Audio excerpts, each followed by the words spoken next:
Well, I'm going to stand on the side so I can see you, and as I often say, I am standing up.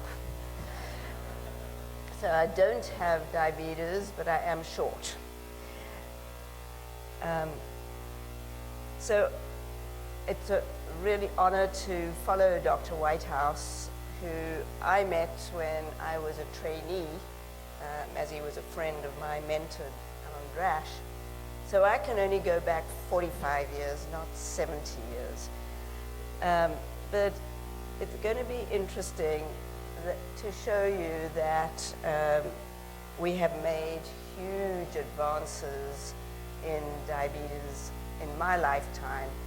And I know that it appears to be slow, but for me, comparing it to other chronic illnesses that I've seen, I think the advances are dramatic. I do remember PZI, as I called it, PZI, and all these old syringes, etc. And I too boiled urine when I was an intern. So a lot of these things are amazingly different. And I want to show you this slide, which is a graph, and this line is age. This is cumulative survival. At the top, where it says 1, means 100% of anything you do. If 100% are alive or 100% don't have diabetes. I'm going to show you a lot of slides like this just so you can see the current data. So if you take the Epidemiology of Diabetes Complications, which is a study that was initiated in Pittsburgh by my colleague Trevor Orchard and myself, looking at our graduates of our program, which at the time was the biggest in the country, compared to Allegheny County ACR registry. That's the county that Pittsburgh's in. And looking at the cohort diagnosed 1950 to 1964, and this is the mortality rate. So after age 60, about 80% of the people had died.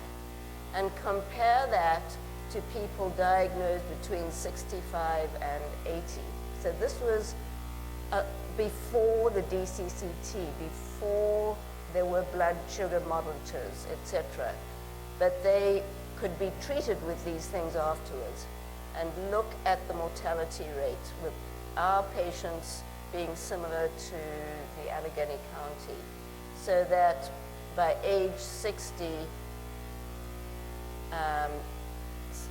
60% of the patients were alive.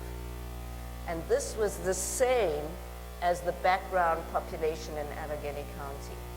So this means that the mortality rate of people with diabetes is the same as the background population. Well, isn't that dramatic? So the fact that this can happen means that all this hard work, which is a pain in the butt, as my patients tell me regularly, is hard work for the people with diabetes. It's hard work for the caregivers, the healthcare providers. We have to work hard at it. And it's expensive, but it's effective. And so that's the message that I think we need to come away with today, is that there have been major advances, and you can see Dr. Whitehouse and I were thinking along the same lines. With one thing that I thought was important is that we can now detect and treat complications of diabetes early. So monitoring is really important so that we can do something about it, and that's part of what's improved the lifespan of people with diabetes. Whoops.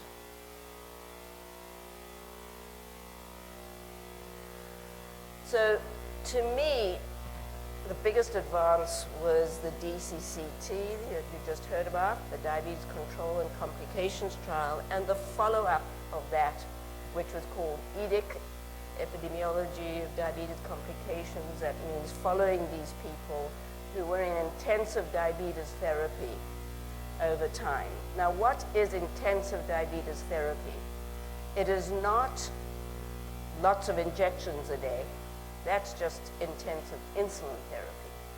Intensive diabetes therapy is 3 monthly monitoring, getting that A1C checked, talking to the healthcare team regularly. And even though I'm a doctor, I always say to people, I didn't know that a doctor is the most important person in a patient's life. What I learned in the DCCT was how important the nurse educators and dietitians and the rest of the healthcare team were. And it really put me in my place as a doctor, as a young doctor. So those people were important.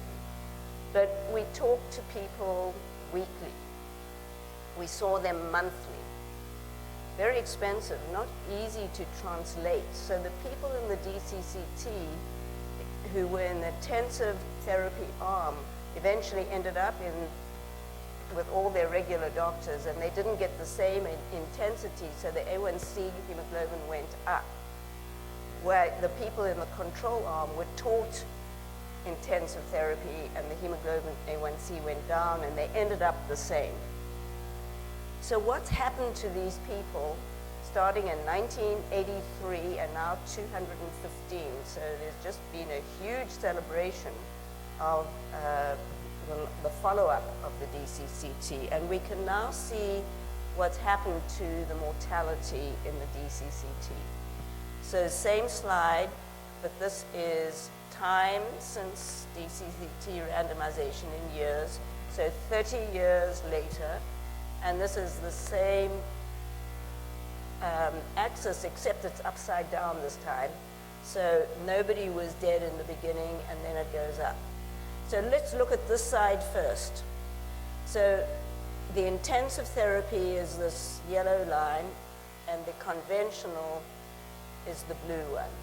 And you can see in the beginning there wasn't a big difference over 15 years, but look by 30 years at the difference that intensive therapy made to the mortality of people with diabetes. So intensive therapy, a pain in the butt, it's time consuming, it's expensive, but it is effective. And the difference in complications, eyes, kidneys, heart attacks now, is huge. So it's worth the pain in the butt. And I know it gets hard at times, but just trying to fit it into daily life works.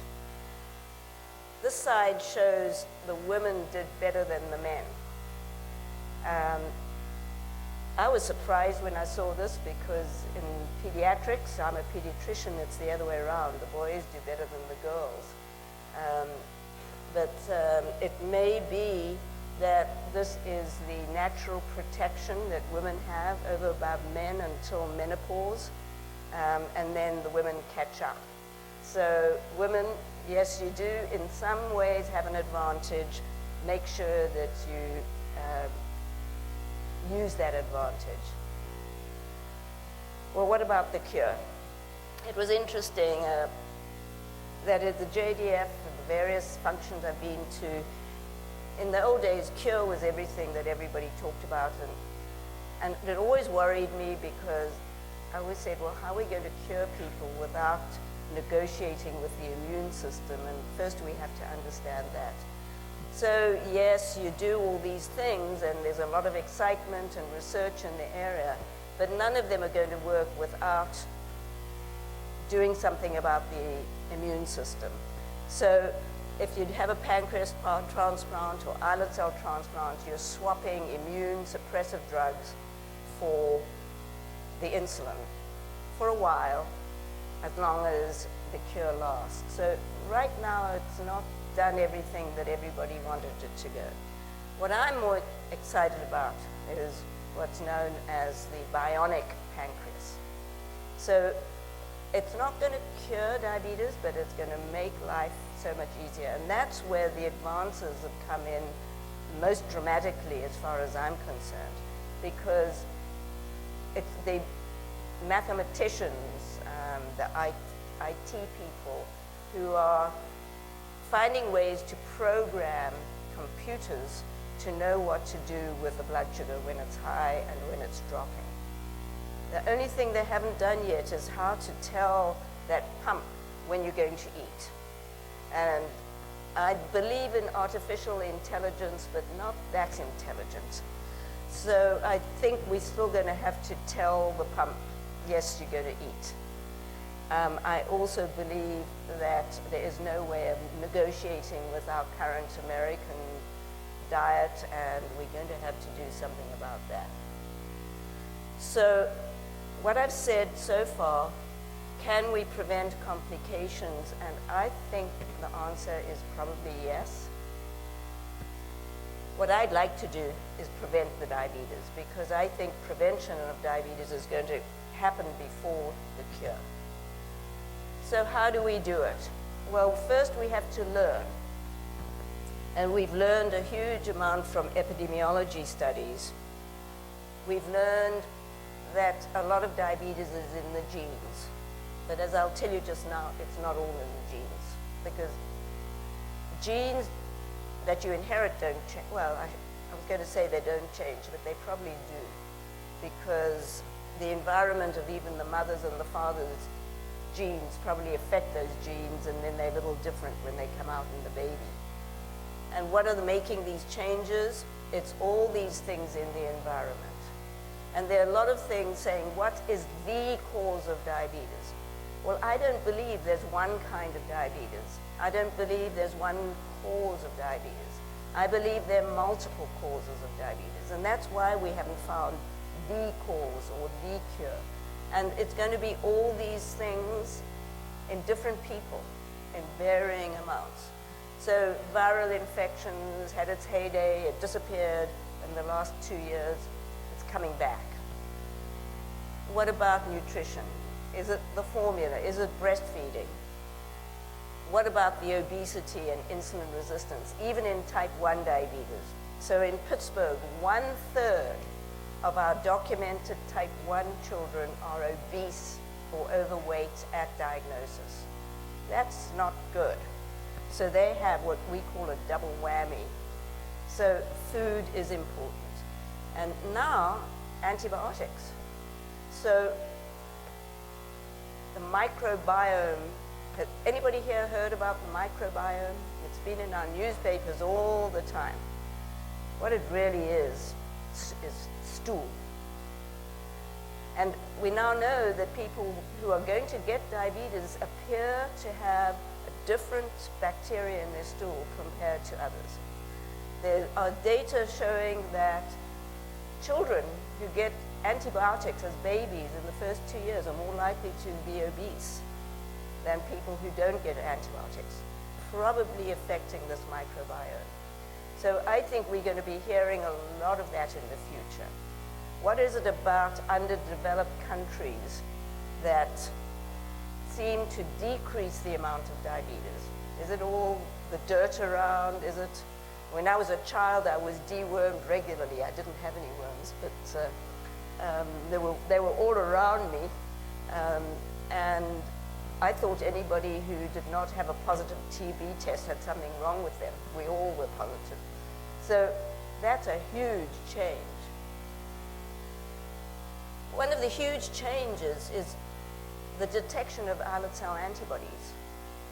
I remember the big excitement in the 1970s when the first antibodies were discovered. It was as big as the discovery of insulin, except therapeutically it didn't help yet. We now know that the white cells in the blood are probably more important in understanding autoimmunity than the antibodies. And we also know that there are a lot of new genes. So there's certain genes called HLA genes that most people with diabetes have. But these days, more and more people without the high-risk genes are getting the diabetes. So what does this mean? Well, everybody says to me, but there's no diabetes in the family. And that's true. 90% of people with diabetes do not have a family member with diabetes. And even if they do, it's got to come from both sides, mom and dad. So we know that the gene risk is there, but 30 to 40% of the general population walk around with the same genes and don't get diabetes. Well, what about identical twins? Well, if it was all in the genes, if one twin got diabetes, the second one should get diabetes, right? Well, that's true for type 2 diabetes, but it's not true for type 1. And it's only 30 to 50% of the second twin. But now, with new studies, if you follow these people until they're 70 or 80 years old, it gets to 80%. So they eventually get there, but much later. So what's protecting that second twin? So often we have to say, what's protecting us, not what's causing it. What about brothers and sisters? Well, in various studies, 5 to 10% of the second child has a risk of diabetes. So it's small, but it's still bigger than the general population.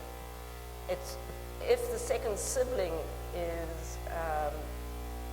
has the same HLA genes as the person with diabetes, the risk is about 20%, maybe close to that of a twin. In the general population, if you have these high-risk HLA genes, pretty high risk. If the mother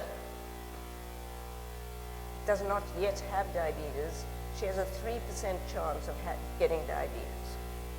Father, 5 to 6%. So why are fathers more at risk than mothers? Well, probably it's the other way around. It's looking at what are the parents of the children with diabetes.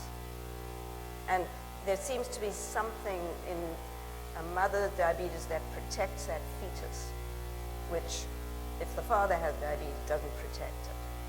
So these things are really important when you do studies, because most of what we want to do would be in the general population. If we're ever going to prevent diabetes, it has to be the general population.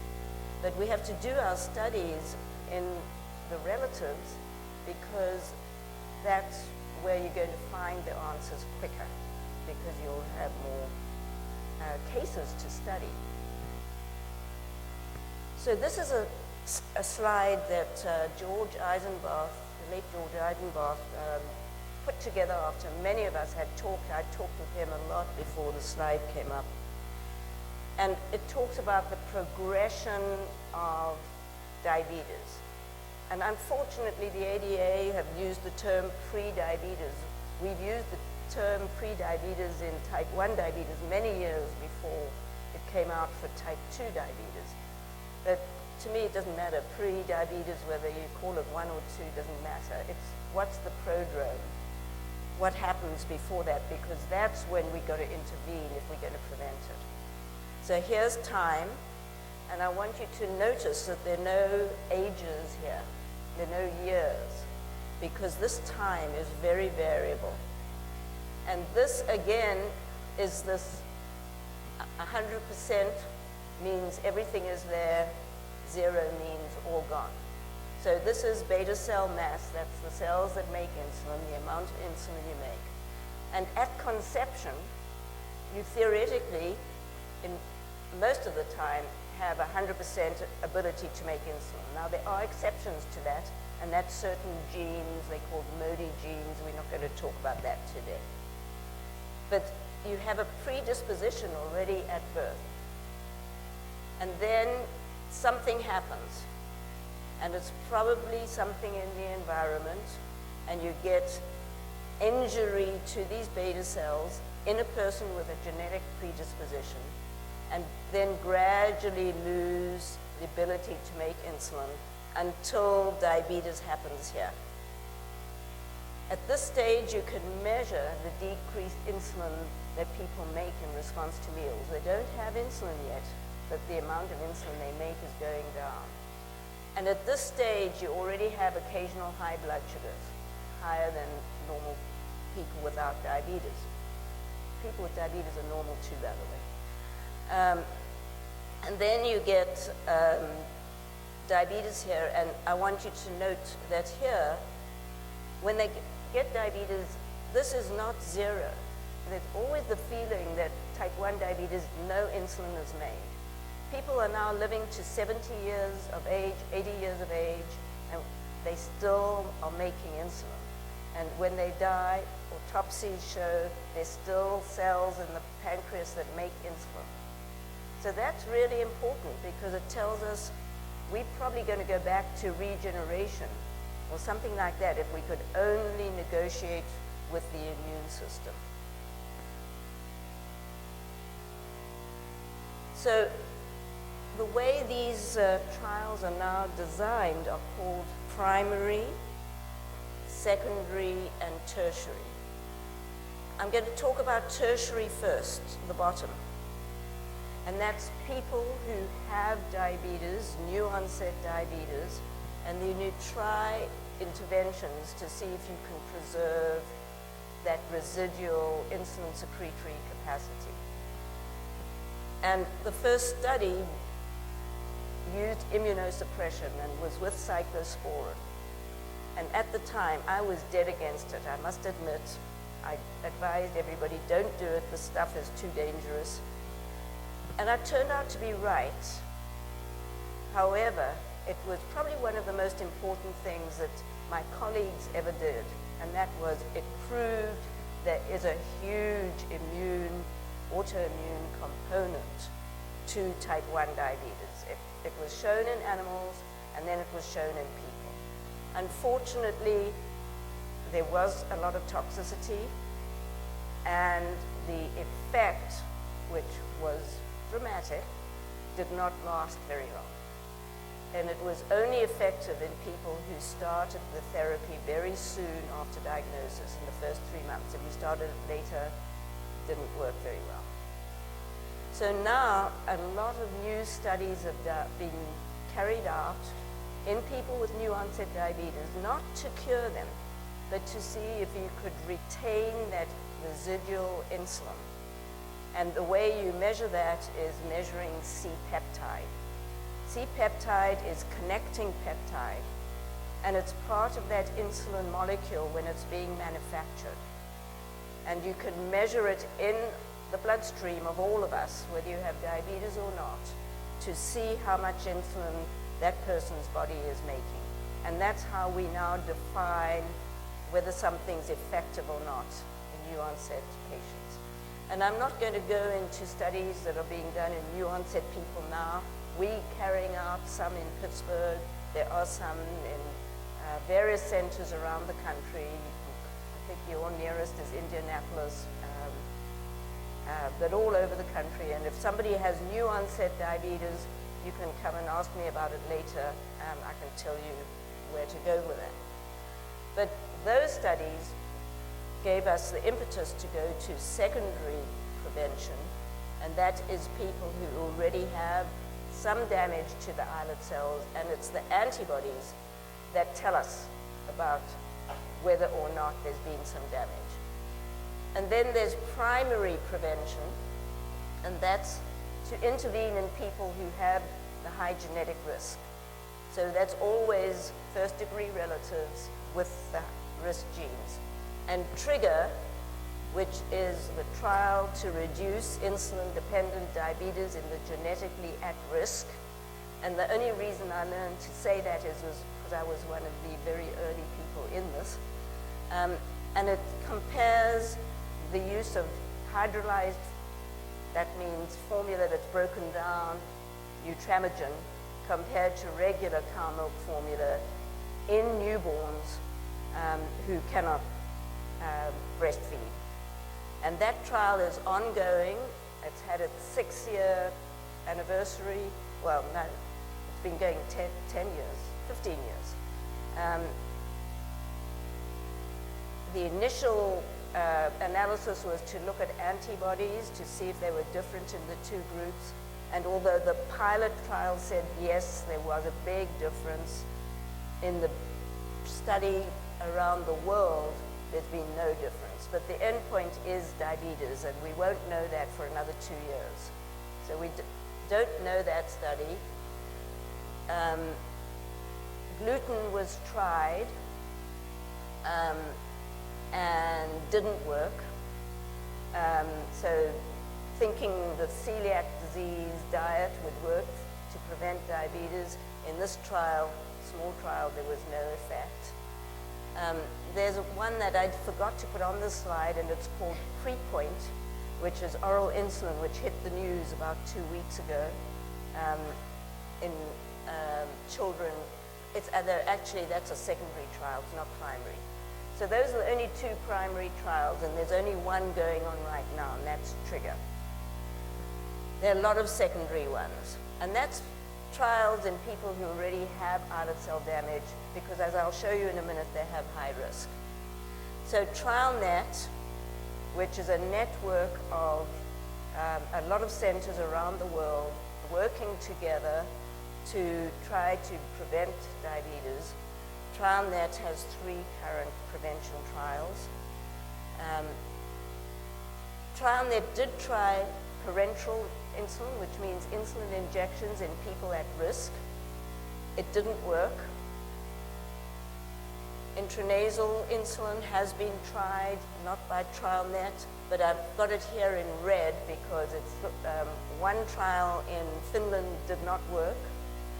And trial is ongoing in Australia. We don't have that result, although it didn't look that promising initially. Nicotinamide, or vitamin B, which was called ENDIT, didn't work. And the latest was GAD, which the pilot showed big differences, and when 3 different studies were done, didn't work. So all this looked very disappointing, but there's light, and we're going to come to the light. All right, so here's my x-axis again, that's years of follow-up, and this is risk of developing diabetes, so 100% of the people at the beginning do not have diabetes. And this is our data from Pittsburgh. There's a lot of data that looks very similar to this around the world. TrialNet, which is shorter than our study in Pittsburgh, is coming up with very similar data. And what it looks at is islet cell antibodies. So there are a lot of different islet cell antibodies. You can make antibodies to insulin. You can make antibodies to GAD, which is glutamic acid decarboxylase. So those are 2. There's another one that's called IA2. There's antibodies to zinc transporters. So there are a lot of different antibodies. And what's important is that we showed at that time that if you have 3 or more antibodies, this blue line, over a 20-year period, you have a very high risk of getting diabetes. So if you follow people long enough, after 10 years, 80% of those people will get diabetes. That's a lot. Compared to this green line on top, if you have a first-degree relative and you don't have any antibodies, it doesn't mean you won't get any later, but there's a very low risk of getting diabetes. In our study, 2 antibodies isn't quite as rapid as the 3 antibodies. TrialNet is not confirming that, but we are showing a difference between 2 and 3. And 1 antibody is much lower, but yes, it is moving over time. So the way trials are designed are the risk of getting diabetes. So you're very high risk if you have 2 antibodies. You're at lower risk if you have 1 antibody. And so people are recruited into trials depending on these antibodies. Well, when can you develop antibodies? And this is very new this year. The age of seroconversion, so that means the age that babies get antibodies. And this is the number that they get. So don't worry about this axis. Look at this black line. And you can see the peak age of acquiring antibodies in this population up to 6 years of age is at 1 year. And this is a study called the TEDdy study, which is an epidemiology study. So people often say to me, I'll get my baby tested later, when he's older, when she's bigger, when I'll wait. In actual fact, this is the period, the first 2 years, when most people seem to get their antibodies. Later on, people still get them. And even older people, adults, can still acquire antibodies. But this seems to be in this era, 2015, well, this has been the last 5 years, but in this era, this is when things are happening. So what does this mean? It means that something may be going on in utero. It means that something may be going on in those first 2 years. And it's increasing. So why is it increasing? Something in the environment. And it may not be one thing, it may be many things.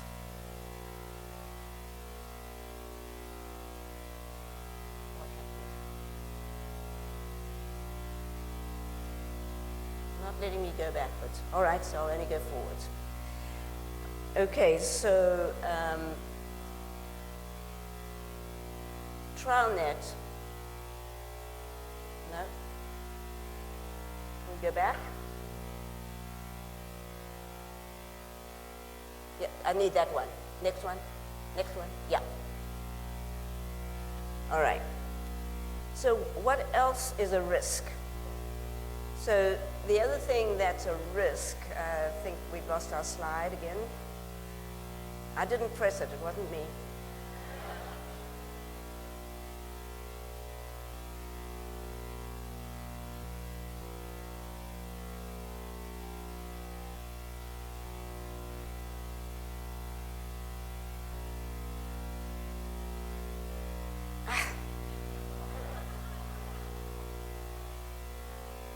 All right, that's it.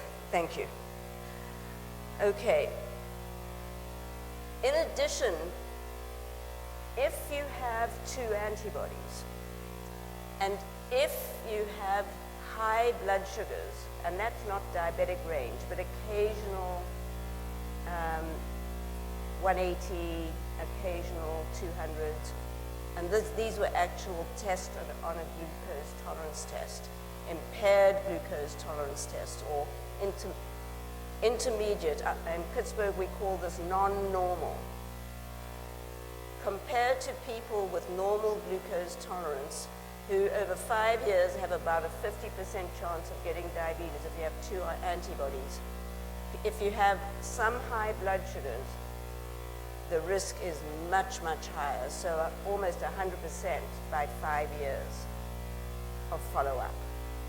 And I'm going to come to this later because there's a prevention trial specifically for this group of people. Now I'm going backwards.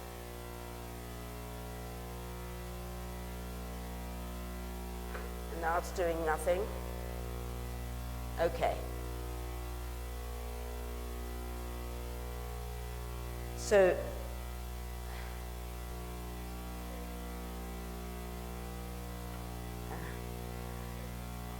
well, I don't even know where we are now, but anyway. So we're coming to TrialNet, and what about the studies in TrialNet? Well, it's multiple centers around the world, and in addition, we're in this together. So it's the healthcare givers, it's the people who fund it, it's all the people like you, the people with family members with type 1 diabetes, who are going to see if we can prevent diabetes. So the researchers can't do it without the family members. We have to remember we're in this together. Next, please. So what are TrialNet studies? So the first is screening, and that's called Pathway to Prevention. And I think our flyers in TrialNet were a little bit unfortunate in that they were advertised to say, is somebody going to get diabetes or not? And lots of people say, I don't want to know. Well, quite frankly, there's an advantage of knowing. And the advantage of knowing is that if people are going to get diabetes, they're less sick when they get it than when they don't.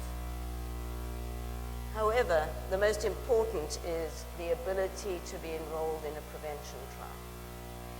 So there are prevention trials for people with 2 antibodies and this abnormal glucose tolerance that I told you about.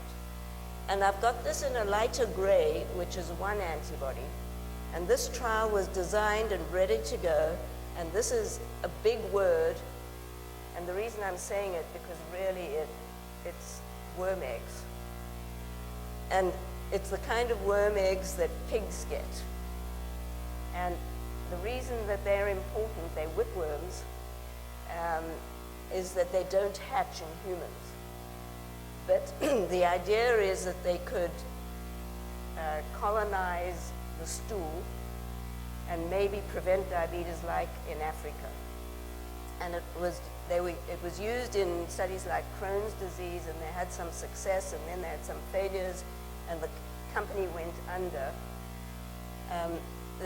Something like this is going to come back. And so people with this lower risk, can we stop progression by making the stool more diabetes friendly? And that's going to come, but not there yet. The oral insulin is ongoing, and that's taking insulin by mouth, where it doesn't affect the blood sugar, but it works like a vaccine. Abatacept is one of the drugs that is used for rheumatoid arthritis. It works very well in that, and there's reason to believe it might work in diabetes. And then anti-CD3 is an immune suppressant. It bombs the immune system. It has some side effects, but it's been very effective in new onset trials, as I'll show you. All right, so the first one is the oral insulin trial. There's an official trial net title, and it's for people who have antibodies to insulin plus at least 1 other antibody. Well, why is it being done? Well, this slide again, years in at the bottom, a number of people with diabetes on the side here. So you're getting used to this now. So 100% of people did not get diabetes. And in the first trial with DPT1, people who got parenteral insulin, I told you, didn't work, and you can see insulin injections. There was no difference in getting diabetes in the people who got the injections compared to people who just got salt water, which to me was predictable at the time from the animal work. I actually did not want to be in the study because I had problems with it, and so it didn't work. And the idea was to rest the pancreas. However, at the same time, that was done in people who already had decreased insulin secretion themselves. But at the same time, there was an oral insulin trial, vaccine, which had worked very well in laboratory animals. And it looked as if it didn't work in people. But then look at this big difference here out at 5 or 6 years. So it wasn't significantly different. But then what the statistician of the trial did was he looked at those people who had lots and lots and lots of insulin antibodies. That also happened to be the youngest kids in the trial.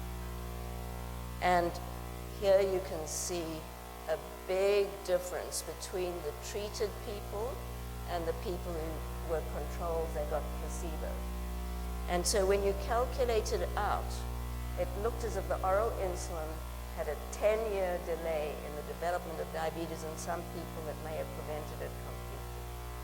Well, this is pretty exciting stuff. So why was the whole world not put onto oral insulin if they had this data?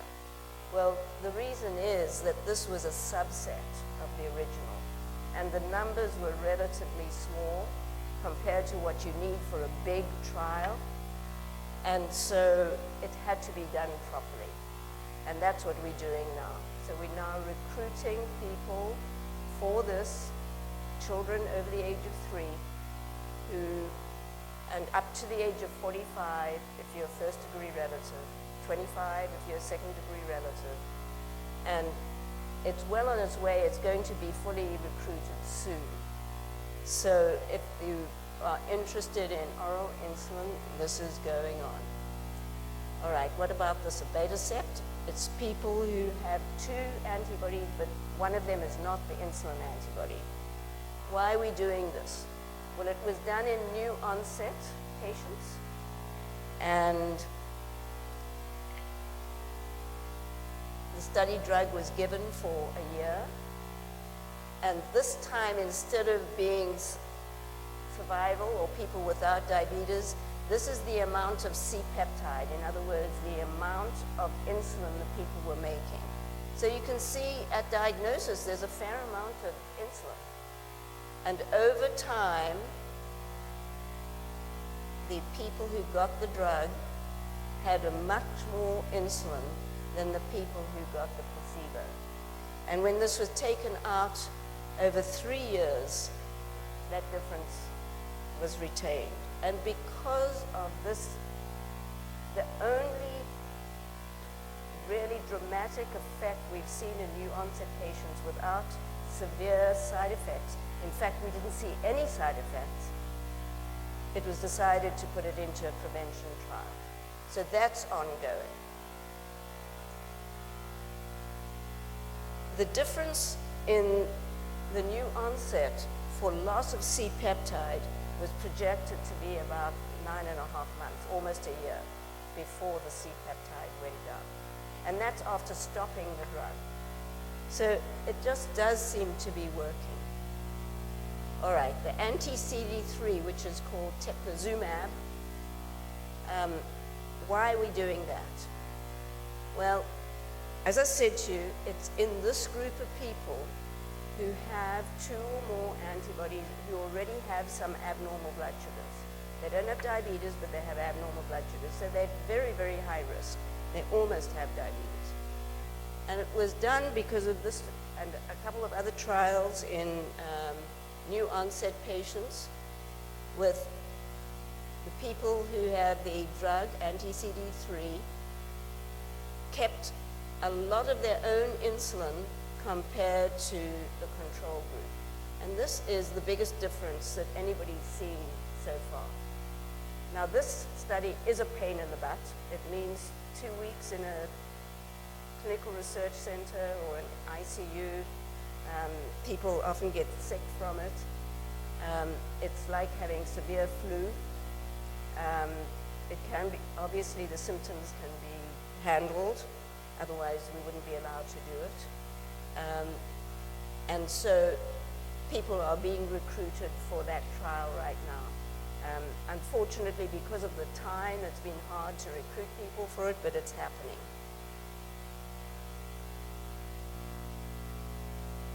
So when you think of all these new treatments, a word of caution, because everything always gets exciting. And that's the GAD trial that I mentioned earlier.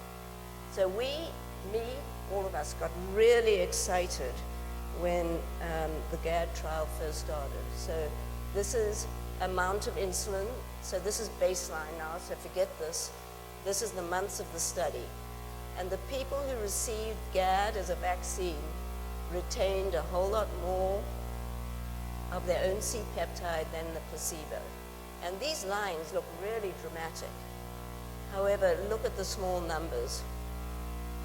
And when it was actually done in 3 different big trials around the world, nothing.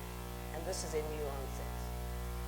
So the caution actually came after the DPT studies. And this is also a quote. It was in USA Today, and Jay Schuyler said, "The lesson is that we don't change clinical practice or public health policies on the basis of small pilot studies. We do carefully designed, controlled clinical trials. The history of medicine is littered with examples that show when you base things on pilot studies, you go wrong as often as you go right." And in my years, I've seen so many people see a pilot study in something and then say, "I want it. I want it. I want the drug. Because they're sure it works. And we have to prove it. And we have to prove it together. So therefore, we need to do proper trials. We can't do fly-by-night trials. And we have to do trials and things are likely to be effective. I think animal models are important to test first. A lot of my colleagues do not. That's why I put a question mark there. But it's got to be safe. You can't try and prevent diabetes or something that's going to be life-threatening, because I've already shown you that diabetes can result in a normal lifespan. It's got to be, the safety has to be tested in people with disease. We have to have big enough pilot trials, although some people think we shouldn't do pilots because they're a waste of time, as you've seen. And we have to have a high-risk cohort. So there's going to be a session today on TrialNet pathway to prevention, and I'm highlighting this because I feel that prevention of diabetes is where we're going to go. And one of my colleagues, Des Schatz, says there is no cure without prevention. I think we need to be open-minded. We mustn't think of the cause. We need to think of lots of different causes. So in prevention, there are going to be lots of different ways to do it, and we now going to have to start combining different things that look as though they are effective, and see why things are effective in some people and not other people. So to be eligible for screening for these prevention trials, it's a first-degree relative, 1 to 45 years old, second-degree relative, 1 to 25 years old, but no medications that affect blood sugar. So any other illness, if the people are on a medication that affects blood sugars, it's not going to work, and no other genetic disorder. So these studies are done with funding. You can see JDRF is here. The biggest funder is NIDDK, our tax dollars. I'm really happy that Congress decided to pass the Type 1 diabetes special funds 2 weeks ago. Next week, I think they're going to decide on whether to support research at NIH, and I sincerely hope that they stop the sequester, because it's stopping our research in our country. And all these agencies are important. And I want to thank you for having me here. This is Children's Hospital of Pittsburgh. We also have a new hospital. And I'll just tell you that if anybody wants to come and visit us or see our center, you're welcome. You do have 2 TrialNet centers here, one at Beaumont Children's Hospital and one at Ann Arbor, and their nurse coordinators are here, and there's going to be a session, so if anybody's interested, you should come to that. So thank you.